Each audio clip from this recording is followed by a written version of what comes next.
Maoist అగ్రనేత Muppalla Lakshmanarao alias Ganapati లొంగుబాటుకు మార్గం సుగమమైంది. 2-3 రోజుల్లో తెలంగాణ పోలీసుల ఎదుట లొంగిపోబోతోంది గణపతి దళం. పోలీసుల ఎదుట భారీ ఆయుధాలతో పాటు గణపతి టీం లొంగిపోనుంది. గణపతితో పాటు మిగిలిన అగ్ర నాయకులు భారీ సంఖ్యలో మావోయిస్టులు లొంగిపోయే ఛాన్స్ ఉంది. ఇప్పటికే తెలంగాణ పోలీసు అధికారులకు గణపతి టీం టచ్ లోకి వచ్చింది.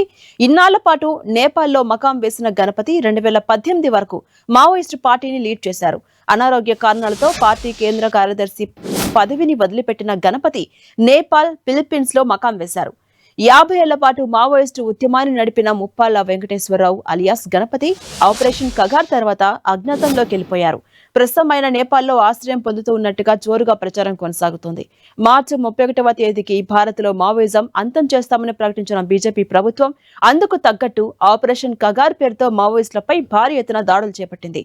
హిడ్మా లాంటి కీలక నేతలను హతమార్చడమే కాకుండా దేవ్జీ, మల్లారాజిరెడ్డి లాంటి టాప్ లీడర్లు లొంగిపోయేలా మావోయిస్టు పార్టీని దెబ్బతీసింది బీజేపీ. ఈ క్రమంలోనే ఆ పార్టీ అగ్రనేత గణపతి లొంగిపోతారని జోరుగా ప్రచారం కొనసాగుతోంది. ఇప్పటికే తెలంగాణ పోలీసులతో రహస్య సంప్రదింపులు జరుపుతున్నట్టుగా తెలుస్తోంది.